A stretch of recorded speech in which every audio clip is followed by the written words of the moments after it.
భారత్ పై dragon country మరో అస్త్రాన్ని సిద్ధం చేసింది. సముద్రాల్లో యుద్ధ నిఘా నౌకలు జల అంతర్గాములతో నిత్యం భారత్ పై నిఘా పెడుతుంది డ్రాగన్ కంట్రీ. ఒకవేళ యుద్ధమే వస్తే ఎదుర్కొనేందుకు అవసరమైన పోర్ట్లను సిద్ధం చేసుకుంటుంది. భారత్ చుట్టూ ఉన్న దేశాలను నయానో భయానో తమకు అనుకూలంగా మార్చుకుంటుంది. అక్కడి పోర్ట్లను తన స్వాధీనంలోకి తెచ్చుకుంటుంది. ఇప్పటి వరకు చైనా అనుసరించిన వ్యూహం ఇది. అయితే ఇప్పుడు మాత్రం పాకిస్తాన్ నేవీనే ఆయుధంగా వాడుకోవడానికి బీజింగ్ ప్లాన్ చేసింది. భారత్ ను టెన్షన్ పెట్టడానికి పాక్ నేవీకి పెద్ద ఎత్తున నౌకలను ఇచ్చేందుకు సిద్ధమైంది. అసలు అరేబియా సముద్రంలో ఏం జరుగుతుంది? పాకిస్తాన్ కు చైనా ఎన్ని నౌకలను ఇవ్వనుంది? అందులో యుద్ధ నౌకలు ఎన్ని ఉన్నాయి? చైనా నౌకలతో భారత్ కు ముప్పు తప్పదా?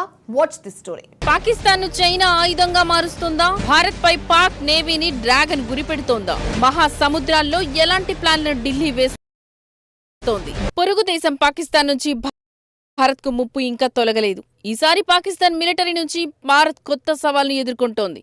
ఈ ముప్పు కూడా మహాసముద్రాల్లో పాకిస్తాన్ నుంచి పొంచి ఉంది. పాకిస్తాన్ కు చెందిన నావికా దళం విస్తరిస్తోంది. అరేబియా సముద్రంలోకి మరిన్ని నౌకలను మోహరిస్తోంది. పాకిస్తాన్ జనరల్స్ కు నేవీ పైన భారీ అంచనాలనే పెట్టుకున్నారు. తమ నేవీకి 50 నౌకలను కొనుగోలు చేయాలని యోచిస్తున్నారు. ఎందుకంత భారీగా పాకిస్తాన్ నౌకలను మోహరించాలనుకుంటోంది? నేవీ ఆధునీకరణ వెనుక పాకిస్తాన్ లక్ష్యమేమిటి? దక్షిణ ఆసియాలో తమ శక్తిని చాటాలని పాకిస్తాన్ ప్లాన్ వేసింది. తాజాగా పాకిస్తాన్ నేవీకి అందుబాటులోకి కొత్త బోట్లను తీసుకొచ్చినట్టు నివేదికలు చెబుతున్నాయి. వాస్తవానికి పాకిస్తాన్ ఆర్థికంగా తీవ్ర సంక్షోభంలో కొట్టుమిట్టాడుతోంది. కనీసం ప్రభుత్వ కార్యాలయాల విద్యుత్ బిల్లులు కూడా చెల్లించలేని పరిస్థితిలో ఉంది. రుణాల కోసం అంతర్జాతీయ ద్రవ్యనిధి సంస్థ ఐఎంఎఫ్ మిత్ర దేశాలను కాళ్లా వేళ్లా పడి వేడుకుంటోంది. ఐఎంఎఫ్ తాజాగా $700 కోట్ల రుణాన్ని మంజూరు చేస్తామని హామీ ఇచ్చింది. ఆ రుణం వచ్చినా బకాయిలు చెల్లింపునకు సరిపోవని అంతర్జాతీయ విమానయాన సంస్థ పిఐఏను ఇస్లామాబాద్ విక్రయానికి పెట్టింది. ఇలాంటి పరిస్థితుల్లో కొత్త బోట్లను పాకిస్తాన్ ఎలా కొనుగోలు చేసింది? పాకిస్తాన్కు ఎవరు సహాయం చేశారు? పాకిస్తాన్ సహాయం చేయడంలో ఎప్పుడు డ్రాగన్ కంట్రీ ముందుంటుంది. పాకిస్తాన్ నేవీకి అవసరమైన షిప్లను, బోట్లను చైనా పెద్ద ఎత్తున సమకూరుస్తోంది. ఈ విషయాన్ని ఎవరు చెప్పారు? పాక్ నౌకలను సమకూర్చుంటున్న విషయాన్ని భారత navy chief admiral Dinesh Tripathi వెల్లడించారు. ఊహించని రీతిలో పాకిస్తాన్ నేవీ ఎదుగుతున్న తీరు తమకు తెలుసని త్రిపాఠి స్పష్టం చేశారు. సుమారు 50 నౌకలను ఆర్మీకి అందించే ప్లాన్ వేసినట్టు వివరించారు. పాకిస్తాన్ ఆర్థిక సంక్షోభం నేపథ్యంలో భారీగా నౌకలను, సబ్మరైన్లను నేవీకి అందించడం ఆశ్చర్యమైన విషయమన్నారు. ఆ దేశంలో ప్రజల సంక్షేమాన్ని గాలికి వదిలేసి ఆయుధాలపై ఖర్చు చేయడం విచిత్రమైన పరిణామమన్నారు. పాకిస్తాన్ పరిణామాలను నిశితంగా ఢిల్లీ పరిశీలిస్తున్నట్టు చెప్పారు. We are aware about the growth, surprising growth of Pakistan Navy, and they aim to become a 50-ship force by some time, by next decade. Seeing the economy of Pakistan, it is very surprising that how they are building or getting so many ships and submarines. Obviously, they have decided to choose weapons over welfare of their people. So, good luck to them.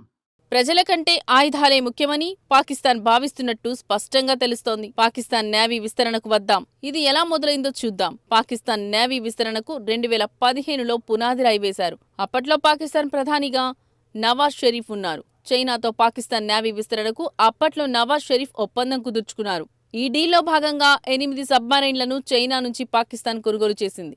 ఇందులో 4 కరాచీలో assembling చేస్తారు. మరో 4 చైనాలో తయారు చేసి పాకిస్తాన్కు అప్పగిస్తారు. 8 సబ్మరైన్ల కొనుగోలు deal విలువ $500 కోట్ల. ఈ సబ్మరైన్ల డెలివరీ ప్రారంభమైంది. ఈ ఏడాది ఏప్రిల్లో తొలి సబ్మరైన్ పాకిస్తాన్ తీరానికి చేరుకుంది. మరో 3 జలాంతర్గాములను 2028 నాటికి పాకిస్తాన్కు డ్రాగన్ కంట్రీ డెలివరీ చేయనుంది. సింపుల్ గా చెప్పాలంటే ఏటా ఒక సబ్మరైన్ ను పాకిస్తాన్కు చైనా ఎగుమతి చేయనుంది. అంతేకాదు అప్గ్రేడ్ చేసుకునే అవకాశం కూడా బీజింగ్ కల్పించింది. నేవీకి మొత్తం 50 షిప్లను వచ్చే దశాబ్దంలోగా అందించాలని పాకిస్తాన్ నిర్ణయించింది.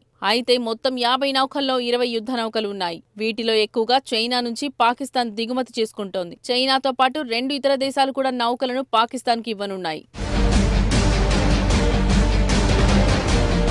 తుర్కియే, రొమేనియే దేశాలతో నౌకల కోసం పాకిస్తాన్ ఒప్పందం కుదుర్చుకుంది. అయితే 2 దేశాల షిప్ల కొనుగోలుకు నిధులను ఎక్కడి నుంచి పాకిస్తాన్ తీసుకురానుంది? నిజానికి ఇస్లామాబాద్ నేవీ విస్తరణకు సిద్ధంగా లేదు. ఎందుకంటే రుణ సంక్షోభంలో కూరుకుపోయింది. బడ్జెట్లో $250 కోట్ల అంతరం ఏర్పడింది. గత నెలలో ఐఎంఎఫ్ కు చెందిన ఓ టీం ఇస్లామాబాద్ కు వెళ్లింది. నిధుల నిల్వలు పడిపోవడంపై చర్చించేందుకే ఐఎంఎఫ్ వెళ్లింది. ఇప్పుడు పాకిస్తాన్ ఐఎంఎఫ్ దయాదాక్షిణ్యాలపైనే ఆధారపడి ఉంది. ప్రపంచంలో ఏ దేశము ఐఎఫ్ఎం నుంచి తీసుకోనన్ని సార్లు పాకిస్తాన్ రుణాలు తీసుకుంది. ఐఎంఎఫ్ నుంచి ఇప్పటి వరకు పాకిస్తాన్ 23 సార్లు రుణాలను తీసుకుంది. మరో రుణం కోసం పాకిస్తాన్ ఇప్పుడు యత్నిస్తోంది. 24వ రుణం కోసం ఐఎఫ్ఎంను ఇస్లామాబాద్ వేడుకుంటోంది. ఈ పరిణామాలను చూస్తే నేవీ విస్తరణ అనేది అసాధ్యం. కానీ అది పాకిస్తాన్ ఆ దేశంలో ఆర్థిక సంక్షోభం ఉన్నా ఆర్మీ అనుకున్నదే అక్కడ జరుగుతుంది. బడ్జెట్ లోటును పాకిస్తాన్ ఆర్మీ ఎప్పుడూ ఎదుర్కొనదు. ప్రజల కంటే ముందు ఆర్మీకి అక్కడి ప్రభుత్వాలు ముందు బడ్జెట్ను కేటాయిస్తాయన్నమాట. అక్కడ అధికారంలో ఎవరు ఉన్నా అదే జరుగుతుంది. రావల్పిండికి ఎప్పుడు ఖాళీ చెక్ని ఇస్లామాబాద్ చెల్లించుకోవాల్సిందే. ఈ ఏడాది మిలిటరీ కేటాయింపులనే చూడండి. ఆ దేశం సంక్షోభంలో కూరుకుపోయినా డిఫెన్స్ బడ్జెట్ ని మాత్రం 15% ఇస్లామాబాద్ పెంచింది. సో ఈ పరిమాణాన్ని భారత్ ఏమాత్రం లైట్ గా తీసుకోకూడదు. మహాసముద్రాలపై పాకిస్తాన్ కు కౌంటర్ ఇచ్చేందుకు సిద్ధంగా ఉండాలి. వాస్తవానికి ఇండియన్ నేవీ కూడా సొంతంగా విస్తరణ దిశగా ప్లాన్లు వేసింది. ప్రస్తుతం 6 అణు సామర్థ్యమున్న జలంతర్గాములను భారత నేవీ కోరుతోంది. ఇప్పటికే 2 అణు సబ్మరైన్ల నిర్మాణానికి భారత ప్రభుత్వం గ్రీన్ సిగ్నల్ ఇచ్చింది. అదనంగా కొత్త ఫైటర్ జెట్లను కూడా మోహరించేందుకు నేవీ సిద్ధమైంది. 62 నౌకలు, 1 జలంతర్గామి నిర్మాణ ప్రక్రియలో ఉన్నట్టు నేవీ చీఫ్ త్రిపాఠి వెల్లడించారు.